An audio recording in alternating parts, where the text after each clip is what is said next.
Well, good afternoon. I'm delighted to welcome you all here to Manchester, the European City of Science and host city of the Euroscience Open Forum 2016.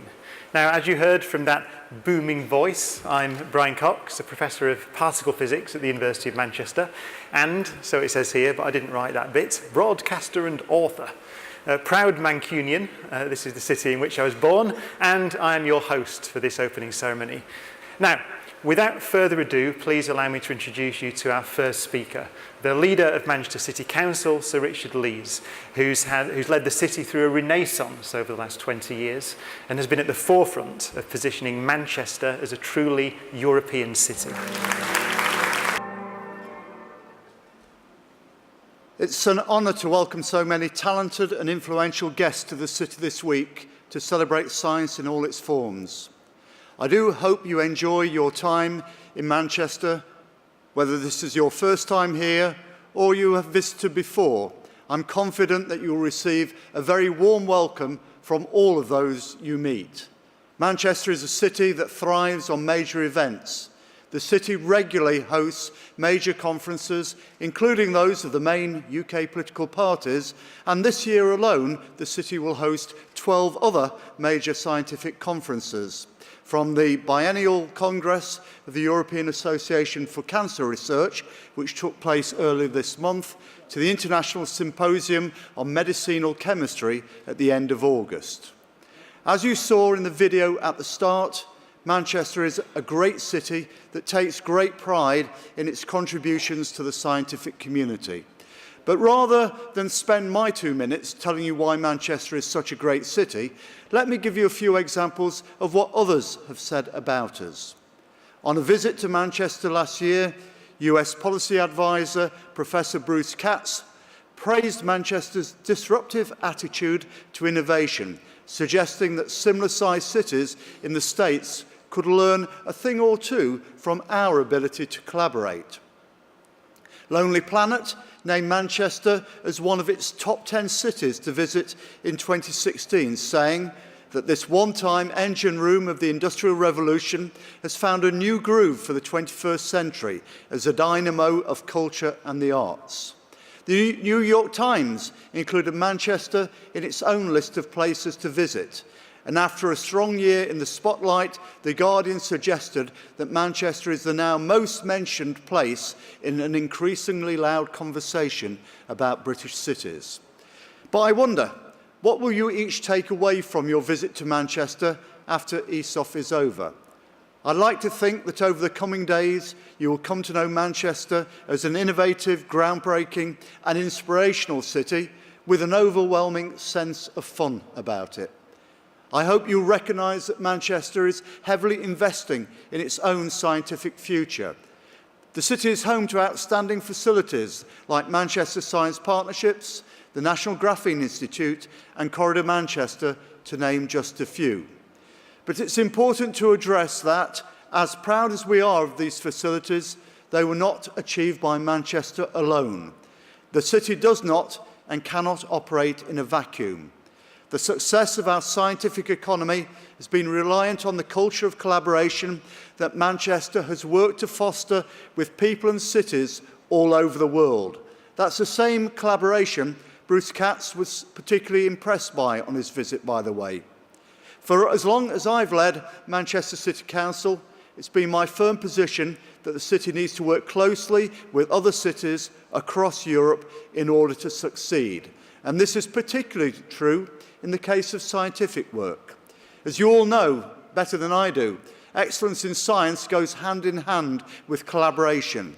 And as such, Manchester's work with Europe will continue unhindered. The city intends to maintain its strong relationships across the continent and will continue to proactively contribute to the European scientific community. Thank you. And it's now my pleasure to pass you over to one of the city's most influential collaborators. Please welcome Professor Dame Nancy Rothwell. Thank you, Richard, and can I add my own very warm welcome to you all. After many months of planning and receiving all your fantastic proposals for the programme, we're finally here. And I hope we have a real treat in store for you over the next few days. Of course, you're all very welcome, and I look forward to your contribution to ESOF. The breadth and sheer scale of this programme, with 700 speakers and over 150 sessions, is a fantastic show of the support we've received from around the world. Add to this the range of topical sessions and keynote speakers that have come and will be coming to Manchester, and you'll understand why we feel honoured and excited about this programme.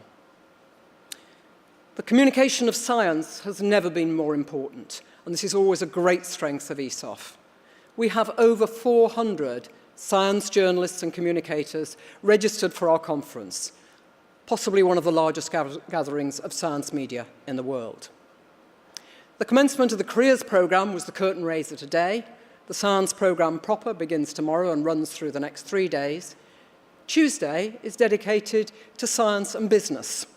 And then Wednesday offers a more diverse programme with a range of sessions showing the interdependence of science and culture. I'd like to highlight the Science to Business programme, which we've put a lot of effort into for this iteration of ESOF. Through this programme, we will all have the chance to consider and debate breakthroughs in science and how we promote commercial outcomes that emanate from best practice in research. Finding commercial applications for groundbreaking science is something that we're very passionate about here in Manchester. And I hope that when ESOF is over, you remember this city as a place that is open for business and open to collaboration. Science is, of course, global. Look around this room and you'll see people from all corners of the planet, as seen from the 83 flags. At its core, ESOF is a European conference, and despite recent events in the United Kingdom, Manchester, both the city and the university, are and will remain irrevocably part of Europe, embracing and welcoming colleagues.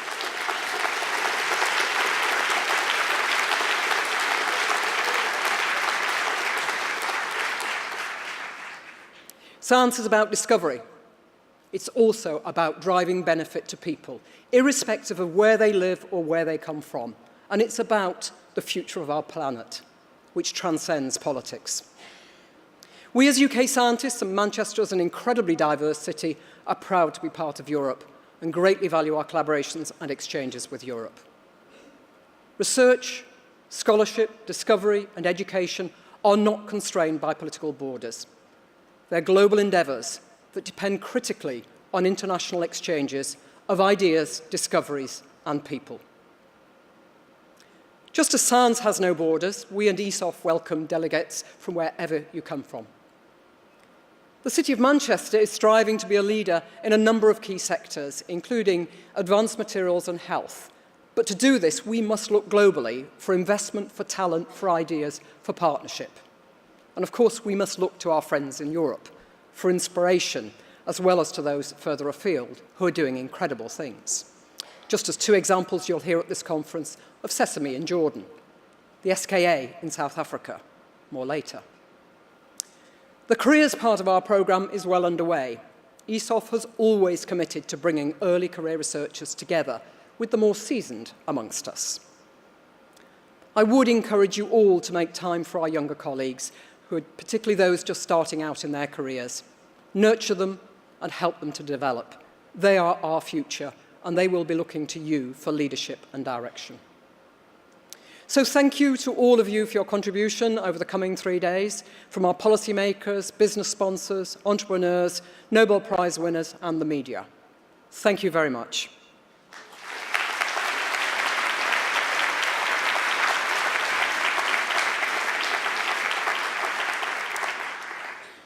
Now I'd like to introduce a special message from a truly inspiring man and my own personal hero, Sir David Attenborough.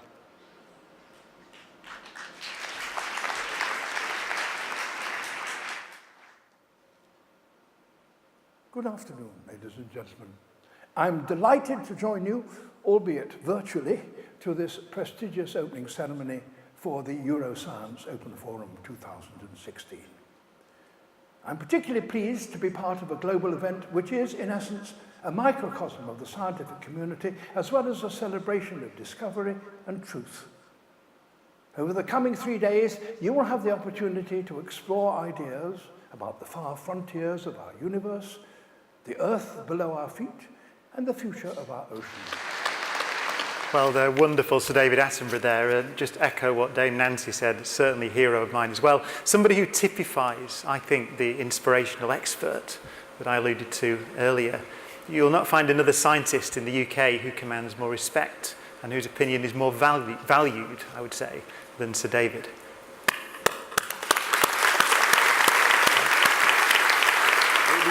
We were talking about international collaboration. I think we've got the link back to Jodrell still up, because Tim, you're also in Jodrell playing a big part in this whole project, aren't you? Yeah, I mean, the United Kingdom and Jodrell Bank in particular are very proud to be playing a major part in this amazing project that you've just been hearing about. In fact, we have the international headquarters right here at Jodrell Bank, right next to the Lovell Telescope, for the Square Kilometre Array organisation. And to tell you a bit more about it, actually, one of the scientists in the SK organisation, Dr. Evan Keane, is here with us before he goes and gives a talk to the public in the festival here, and he can perhaps tell you a little bit more. Thanks, Tim.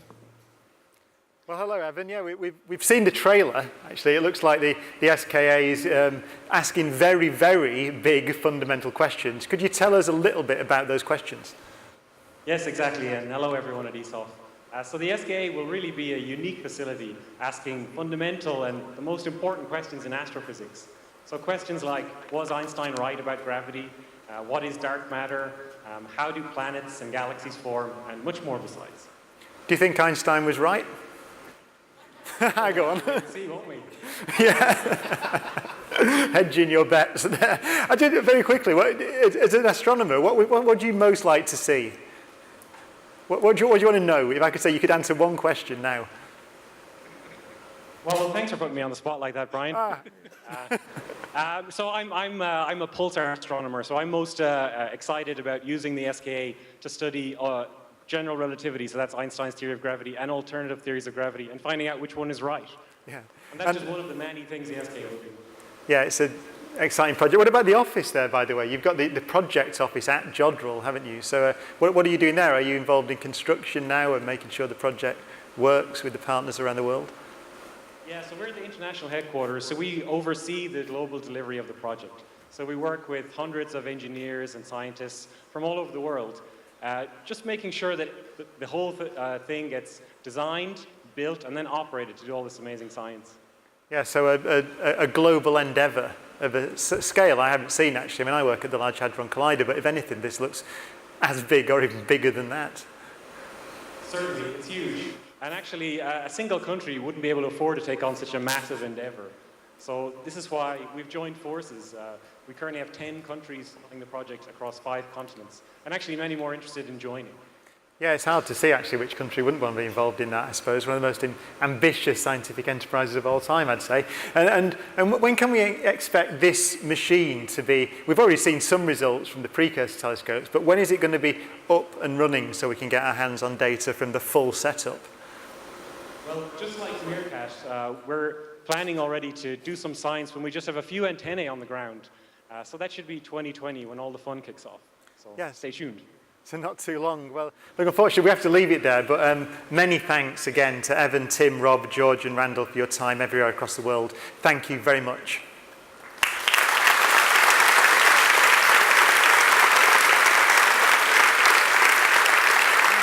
Our next speaker is a founding member of the organisation that created and founded ESOF some 12 years ago. As well as his commitment to Euroscience, Professor Holm Nielsen is also the Executive Director of the Sino-Danish Centre in Beijing. So please welcome Euroscience President, Professor Laurits Holm Nielsen. Wow, what a great example of international scientific cooperation we just witnessed here. Your Royal Highness, my lords, ladies and gentlemen, this is the 7th ESOF, following on to Stockholm, Munich, Barcelona, Turin, Dublin, and Copenhagen. Manchester is the European City of Science. Manchester is indeed a city of science. We in the science community know Manchester as a graphene city. All Europeans, and indeed all friends of football, know Manchester. And everybody should know the city for its outstanding research and higher education institutions. We recognize that about 25 Nobel laureates have gained some of their insights here. Thank you, laureates. No border will be closed to science. Thank you very much. Well, now we have something special. It's time to use these couches to my right for our big science debate. So please welcome on stage Professors Emmanuel Charpentier, Sheila Jasanoff, and a good friend of mine, Professor Matthew Cobb. Hello, everyone. For those of you who don't know, there's a revolution taking place in biology and medicine at the moment. It's a revolution that has taken off in the last 4 years and is going to change everything. It's going to change discovery, it's going to change medicine. And at the same time, it raises some absolutely profound questions to do with ethics, about genetic manipulation, in areas ranging from medicine to ecology. So to discuss some of the key issues that are around this amazing technique, we have Professor Emmanuel Charpentier, who's now of the Max Planck Institute in Berlin and of Umeå University in Sweden, and she is one of the discoverers of CRISPR, and Sheila Jasanoff, who is Professor of Science and Technology Studies at Harvard's Kennedy School of Government. So first, Professor Charpentier will present her work and explain the key findings to you. There'll be a brief response from Professor Jasanoff, and then we'll have a short discussion of the key issues. Professor Charpentier. Thank you very much. So, dear ladies and gentlemen, this is a great pleasure for me and a great honor to introduce you to the transformative genome engineering CRISPR-Cas9 technology that is actually a perfect example how curiosity-driven basic science can lead to innovative applications. So you may wonder, what is CRISPR-Cas9? This is a technology that targets DNA. This is actually an enzyme, Cas9, that is programmed with an RNA component to target and cleave specifically DNA. So on this slide, you can see the DNA with the two strands opening. They are colored in light gray. And you have the RNA component of the system in multiple colors that can target the enzyme Cas9 in blue in virtually any site of interest on the genome, and the enzyme Cas9 will cleave the DNA like scissors do it. So it's a simple technology, yet sophisticated, and it can be understood as a programmable scissor for DNA. What is important with regard to this technology is that, as it was mentioned back in 2012, in the summer 2012, 4 years ago, my group of research, as well as a group of Jennifer Doudna, published an article in the journal Science where we highlighted how the last step of the CRISPR-Cas9 mechanism was working and how we could harness this mechanism as a powerful genome engineering technology. Good afternoon. I'd like to begin by thanking all of the members of the organizing committee for ESOF and our hosts in Manchester for making this occasion possible and for allowing a debate to happen on one of these transformative moments in the life sciences and technologies. I'd like to make 3 quick points to get this debate format rolling. It's very difficult to debate something on which there's total agreement that this is revolutionary and it is going to change everything and for the betterment of humanity. So I begin in all humility, but with a few points that I think need to be said. So let me begin with the point about science and science being transformative and what it might mean to be a city of science. One of the sciences that Manchester has led in that I haven't heard mentioned is the science of looking at science and technology itself. It's worth reminding ourselves that science in the English language has come to mean something a lot narrower than what a term like Wissenschaft means in German.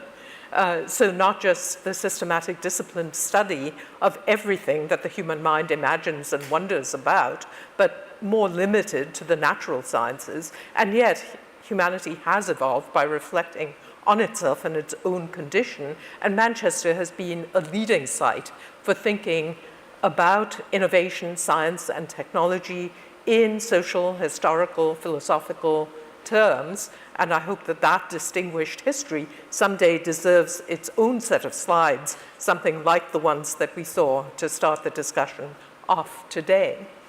The second point I want to make is about this trope of changing everything. It is very tempting. We essentially heard Sir David Attenborough talking about the Anthropocene changing everything. Some of you may know about Naomi Klein and climate change and how that changes everything. You may have noticed in the slides that the birth of Louise Brown was a day that changed everything or changed the world. And now we have CRISPR-Cas9 also changing everything. So maybe it's worth recalling that we don't actually want everything to be changed.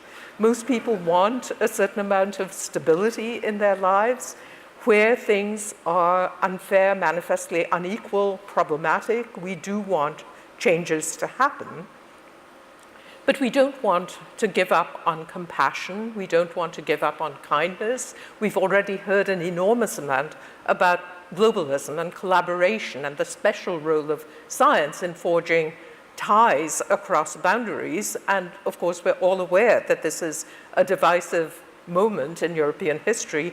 I sit on the other side of the Atlantic where we have our own interesting moments, but in looking across at Europe, it's not reassuring to someone like me to find that European integration is not proceeding in somewhat the way that progressives in the United States might wish as well. So there are things that we want to hold on to and things that we want to innovate in, and this idea of changing everything may be a little too broad for comfort when one looks out at the world that is in the making. And with that, we're going to have to leave it, I'm afraid. If you want to know more and hear more about these major ethical issues that are going to affect the whole planet, then I'd invite you to come to Sheila's talk tomorrow afternoon, where she'll be discussing more of these. But please, I think everybody needs to understand this technology, to understand its potential, enormous potential for good, but also what questions it raises, and this has to be solved at a planetary level. And with that, thank you very much. Please thank our speakers. Someone has a golden envelope, and so your job is to look under your seat and see if you have the golden envelope. Has anybody found it?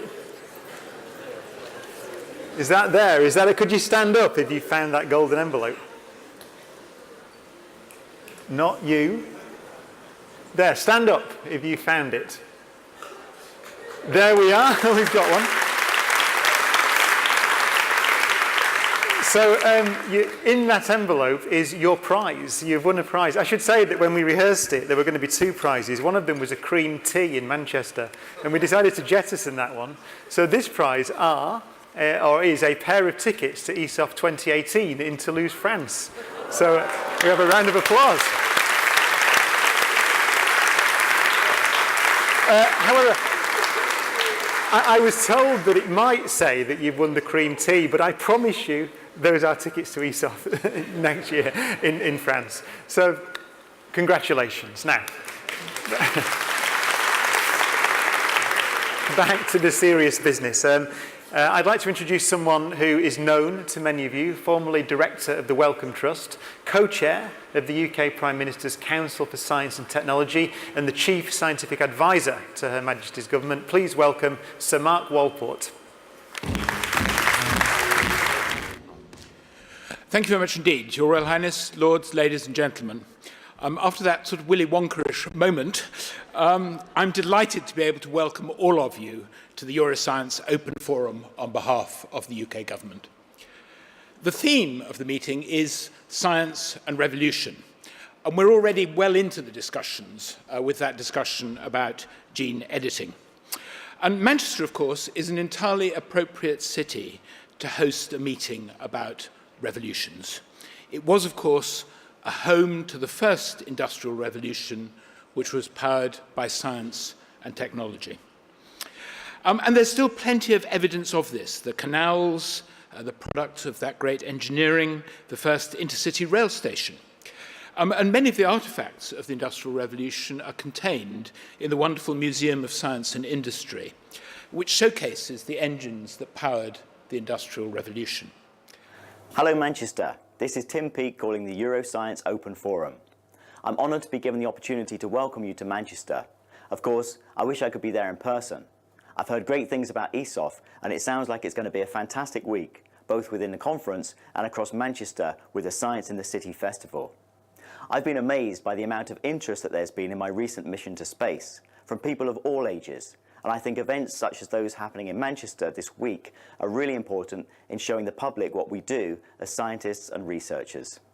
From space, the world looks like a small and fragile place. The boundaries and lines that we draw seem pretty insignificant from up there, and what's really encouraging about ESOF is that it brings people from every continent together to discuss and debate the big questions that got us all into science in the first place. To discuss it, I'd like to welcome some special guests onto the stage who are going to tell us about it. We have Natasha, Emily, Ria and Samira.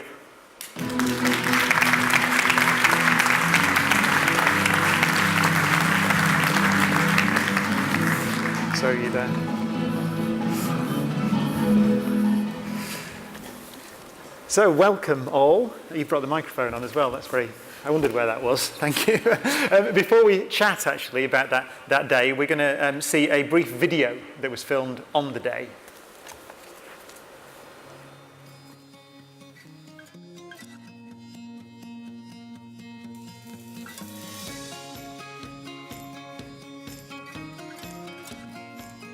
The whole Science Share programme has been an absolutely incredible way of getting people from across the Greater Manchester area to get involved in this project.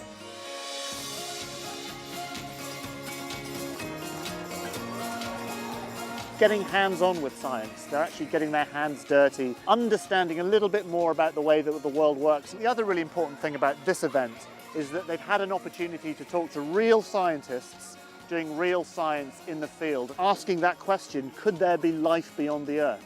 And just seeing the kids' expression as they grapple with that incredibly deep and philosophical question is really, really important. Of all the things, the word share is the thing that's vital. This is kids coming together, sharing ideas, thinking about science as something that's not done in isolation, but works best when people come together, when organizations come together. That is how the best science is done.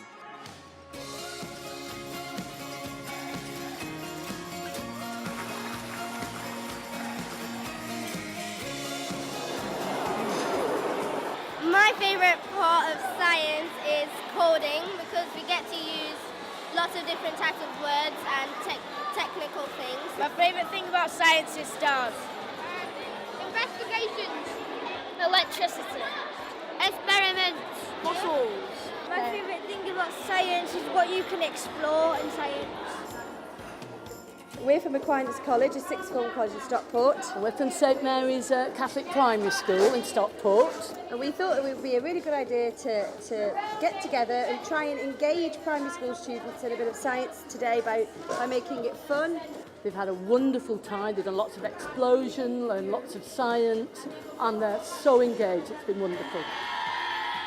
So one of the most important things, and possibly the most important thing about today, isn't about today at all. It's about the way that networks across Greater Manchester, schools, business, science groups have all come together, indeed with the arts as well, to make Manchester much more collaborative. The networks that have been created will last well beyond today, well beyond this year, and we believe that through the power of the European City of Science, we have transformed the next generation of scientists and engineers for this city.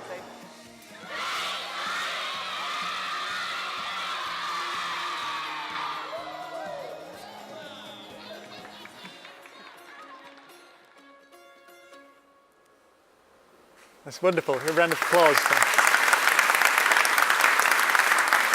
So perhaps I'll start with Ria and Emily, if I ask you both actually. So what was your favourite thing about the day? about the day was experiencing other people's knowledge. And how about you? Mine was science busking to children from other schools and seeing how excited they were. And did it make you think, well, that's what I want to do now, I want to be a scientist? I was going to say, actually, you probably couldn't have said no, can you? But do you have a particular favourite bit of science at the moment, Ria? My favourite piece of science is biology and learning about the theory of evolution. Just all of it?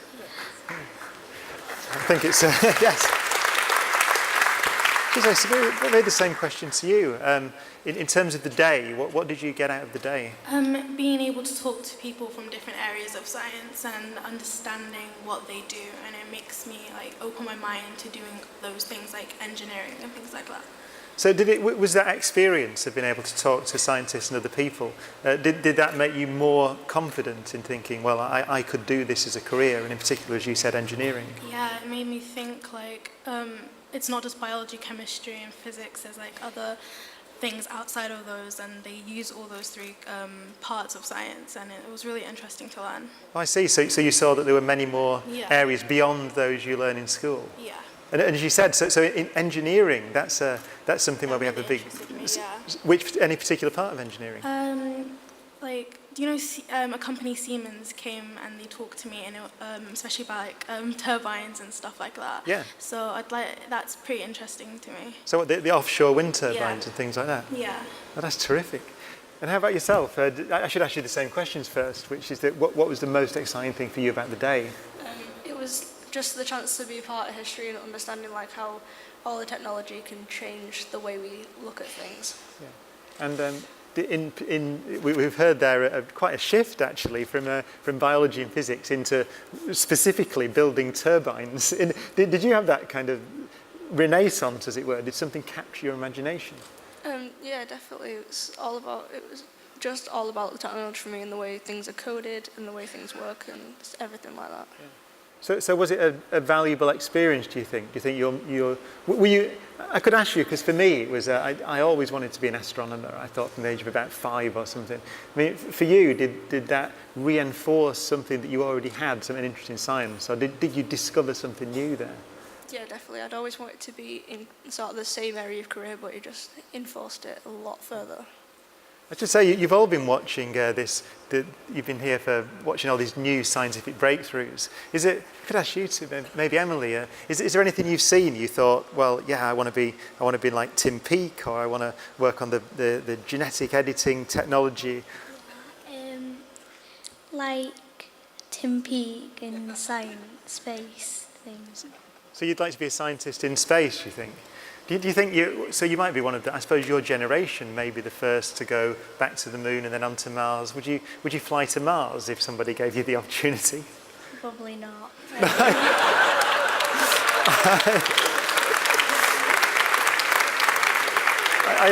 I really do agree with you, actually. It looks dangerous. It'd be wonderful to do some experiments there, wouldn't it? But how about yourself, Ria?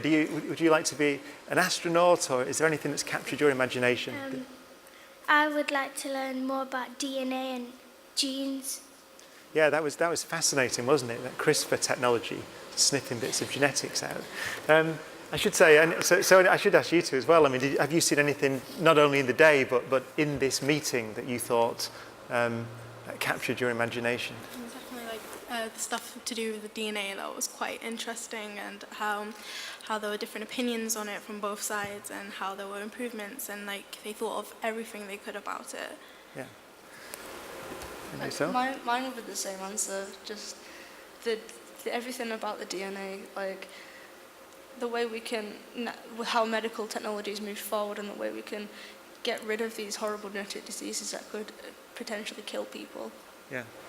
Well, you're very brave to come here and talk about your experiences. You've been very eloquent and expressed your... the future is bright in your hands, I'm sure about that. So please, can we give our future scientists a round of applause? I think thank you.